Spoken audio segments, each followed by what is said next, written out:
Okie dokie. Hello, everyone on YouTube. Hope you're doing very, very well. Welcome to another episode of Azren's Journal. This is episode number 39, if I'm not mistaken. So 39. For those of you who have never really seen this segment before, it's pretty straightforward. This is a segment on my YouTube channel where I share my personal language learning journey and, of course, give you guys a whole bunch of different language learning tips and language learning advice.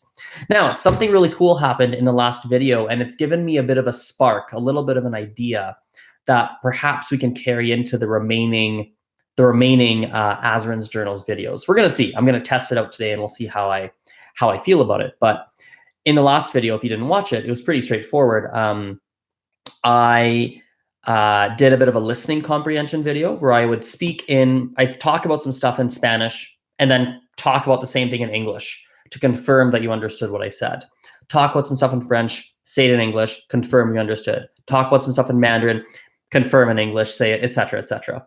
And I was thinking that maybe what we can do in some of these videos is in the Azren's Journals, in the first segment, I can talk about different things in my world, things that are going on, and talk about them in French, Spanish, Mandarin, talk about them in different languages, while always saying them in English too, in case you don't speak that language, so that you can follow and you're still able to understand.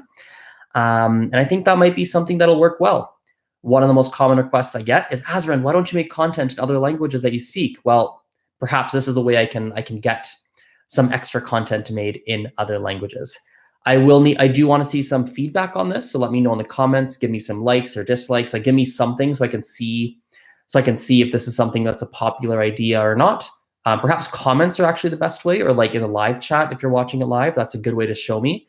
So yeah, I think that's what we'll do. So let's kick things off. I think we'll start off with some Mandarin, because that's obviously the language I'm actively learning right now, and we'll talk about a few different things, and I'll talk about the gist of it in English as well. So hello, TS. Hello, my Russian follower. I can't read your name, unfortunately. Don't know how to read Russian. So, 那今天是星期天，这个周末是一个比较好玩的周末，昨天是星期六，是不是？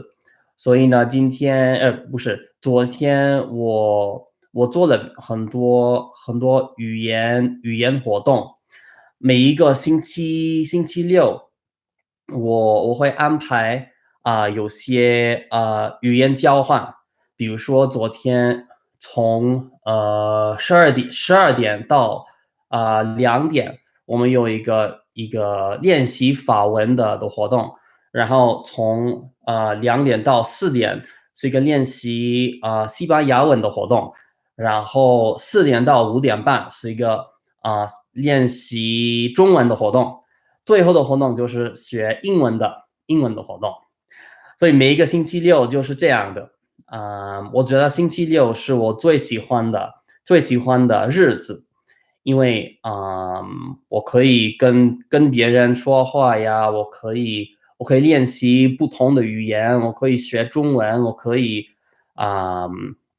们可以出去玩。比如说昨天晚上我们去一个 Lantern Festival，Lantern Festival 不知道用中文怎么说，就 Lantern 节日吧。然后我们去酒吧，所以是一个比较快乐的周末。So quick recap in English. So it was a really good weekend. I mean, I had a lot of my language learning events yesterday. So every Saturday we have them. So it's a lot of like Mandarin practice and English practice and Spanish and French and all sorts of different languages. It's probably one of my favorite days of the week because I get to speak in lots of languages, meet lots of people and speak with them, and it's just a lot of fun. And it creates a bit of a multilingual kind of experience for me. And yeah, so it was a really, really fun day. We went up to a lantern festival at nighttime, which was fun as well. It was enjoyable. Got to see that, and which was nice. Yeah, went to a bar, and just really, really good Saturday. Entonces podemos pasar a español. We'll pass over to Spanish. We'll talk about some different language learning stuff here that I want to talk about too. Maybe we can start that off in Spanish. Entonces podemos hablar en español ahora. Una cosa que estaba pensando más temprano hoy día fue la confianza. Porque cuando estás hablando en otro idioma, que sea francés o inglés o otro idioma que no sea tu lengua, digamos, lengua materna, una cosa que pasa es que estamos un poco nerviosos, ¿no? Cuando hablo en chino, en lo que sea, en otro idioma extranjera, lo que pasa es que me siento un poco o muy, depende de la situación y del día y del contexto, me siento muy nervioso. Y creo que es normal.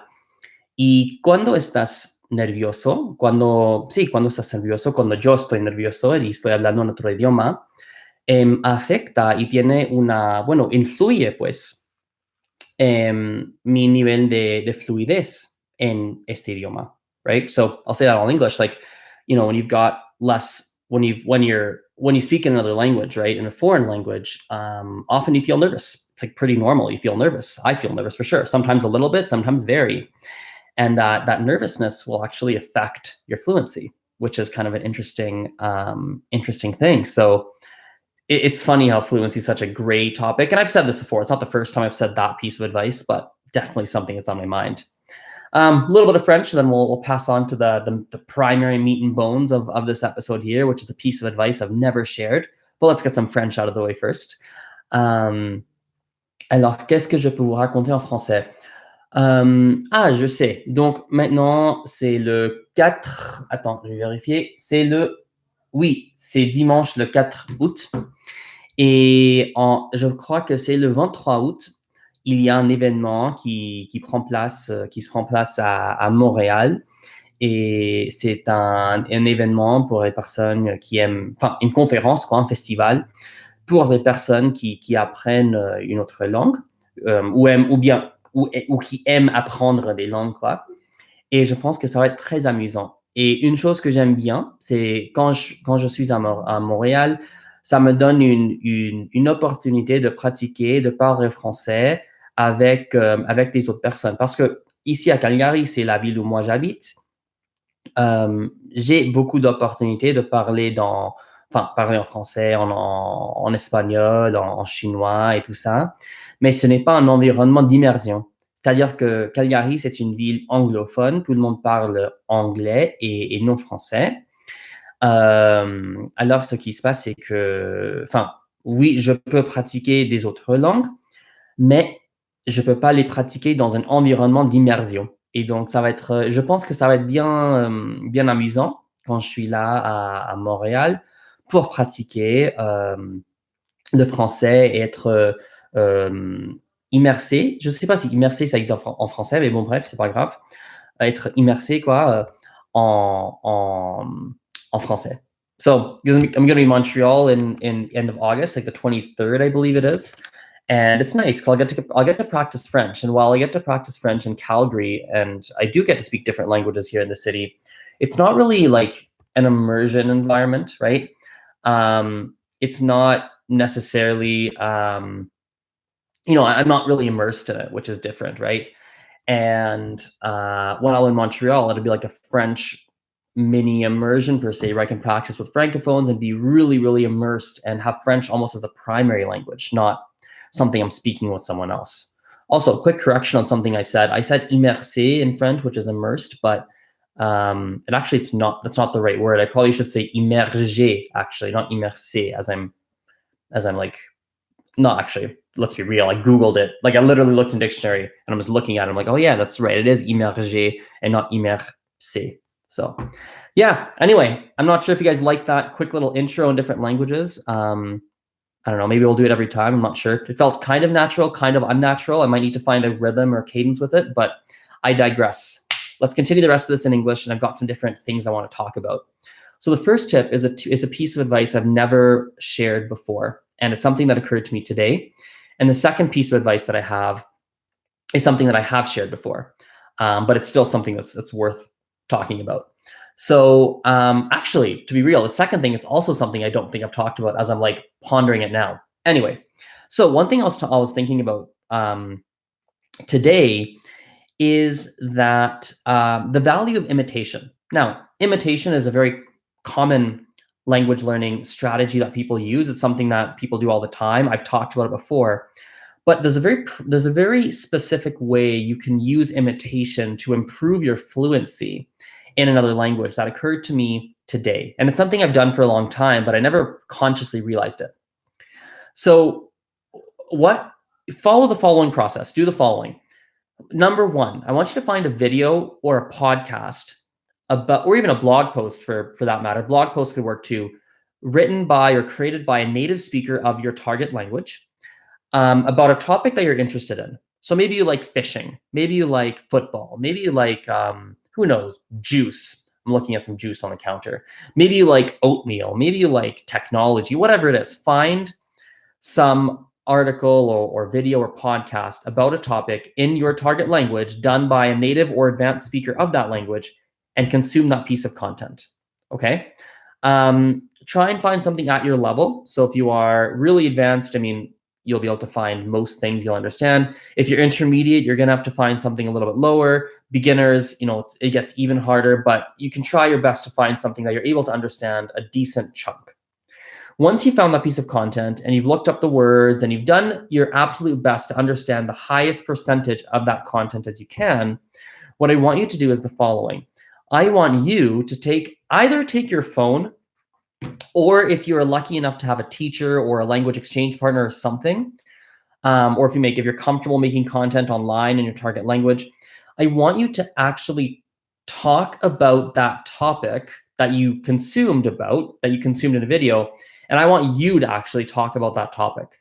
Now, the best thing to do, the easiest way to do it, is when you're finding a video or a blog post or podcast, find someone who's talking about that topic and shares your opinion, who has the same opinion as you. And I basically want you to make your version of that video, podcast, or blog post that you consumed. I want you to make your own version of it. But the thing is, what I like about this is because you agree with the opinion of the person that you read or consumed, your version is going to sound very similar to their version because you're going to use their words. You're going to use their words. You're going to use a lot of their phrasings. You're going to copy them per se, right? In order for you to get used to talking about that. It's a really effective imitation strategy that I've done various times. I've heard people that talk about a specific topic in a specific way and that they have a similar opinion as me about that topic. And then what I'll do is I'll literally kind of talk about it the way that they talk about it. I'll be like, oh, they said it like that. I'm going to say it like that. In a more minuscule way, sometimes I've heard people say specific phrases that I like. I'm like, oh, that's a good one. And I just start copying them, right? So this is something you can do. And very reasonably quickly, you can start to talk about different topics with a higher degree of fluency than what one would expect of you, given how long you've studied the language. Because you're just literally copying what someone else has already done. You've gotten a template. You have some of the phrasings and words. You're kind of imitating what someone's already done already. And so it's kind of like a fast track strategy that can work really well. Now, be mindful if you're going to actually create content online or something, please don't plagiarize. Don't copy their work and put it off as your own. Don't make a blog post, be like, oh, these are my ideas, but you've literally just copied them. Like that. Don't do that, obviously. But you can hopefully see where I'm going with this, and this imitation strategy can work extremely, extremely, extremely well. The other thing I want to talk about as well is this a random fact I thought about earlier today, which is how hard on ourselves and how critical we are of ourselves when we're communicating or speaking in a foreign language. It's perfectly normal, by the way. We're all that way. We all get self-conscious when we're dealing with a new skill, whether it's language learning or something else. It's perfectly normal. I don't think we have to necessarily stop the self-criticism. I don't know. It's harder. It's easier said than done to stop the self-criticism. However, just a fun point that's interesting to look at is that when we speak in our mother tongues, like in our first language, we make a lot of mistakes. We just do. We make grammar mistakes. We try and say something and then we can't find the words and we kind of stumble a bit. We start a sentence and then finish that sentence in a different way, or we restart the sentence because as we're talking, we're like, maybe that's not the best way to do it. And we're doing all that, right? That's stuff we do. I've listened to myself sometimes, or I've like noticed in real situations, I'm like, I just said something that's clear. Like I just made grammar mistakes and vocabulary mistakes, and I didn't pronounce that word properly, and this, that, the other thing, all the time. And yet in our first languages, we don't even think about it. We don't even, we don't criticize ourselves for it. And yet when we do it in another language, suddenly we start to feel, we put a lot of attention on it, and we get mad at ourselves, and we criticize it, and we focus on it. And there's a connection gap there. Granted, as a beginner or intermediate, maybe you made a mistake because you didn't know the grammar point. You made a mistake out of a lack of knowledge. Or perhaps you made a mistake that you've always made that is a reasonably large mistake, and you're like, oh my God, I keep making the same mistake. Like that's different than a native speaker. But let's be real, there's a lot of you listening and watching this who speak another language really fluently. You feel very comfortable, like me, in French and Spanish, right? I feel very comfortable in French and Spanish. It's almost the same as speaking English for me, just about the same, almost, right? And yet I'm way harder on myself on the mistakes because I don't know why. And the reality is I was thinking like, man, the mistakes I'm making in French are the mistakes I make when I speak in English. Like I will make similar mistakes, sometimes not, but usually similar mistakes. The same way I like, I'll like stutter, like as I just did, or like I'll start a sentence, but then I'll go and finish it a different way, or I'll start saying something and then I'll restart the sentence because like, actually, I don't really want to say it like that. Or like, I don't know, where I'm thinking right now and I'm like, I actually don't know where I want the sentence to go. Like there's a certain level of awkwardness that goes on in my mind, even in English when I make videos and content and talk to people. And when that happens in French or Spanish, I feel more nervous, but I don't feel nervous in English. And I was like, that's really weird.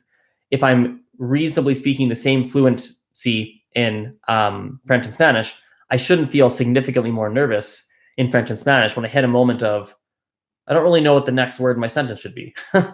It should just be the same as English. Like, all right, I'll just sit there, pause for a moment, think about it. All right, think of a word, right? Similar. So just a random little thought that occurred to me. All right. Thank you guys for watching this. Hope you enjoyed it. Hope it was useful. Hope you learned something new. Hope you enjoyed the French and Spanish and the Mandarin and all that stuff in the beginning. Love your feedback. Let me know comments, likes, dislikes. Give me something. Like comments would be preferred, to be honest. So I can like read really what you thought of it. But or if you have any suggestions on how I can incorporate these different languages into my videos. But yeah, I suppose we can wrap it up there. Thanks again, and we'll talk later. Bye for now. See you.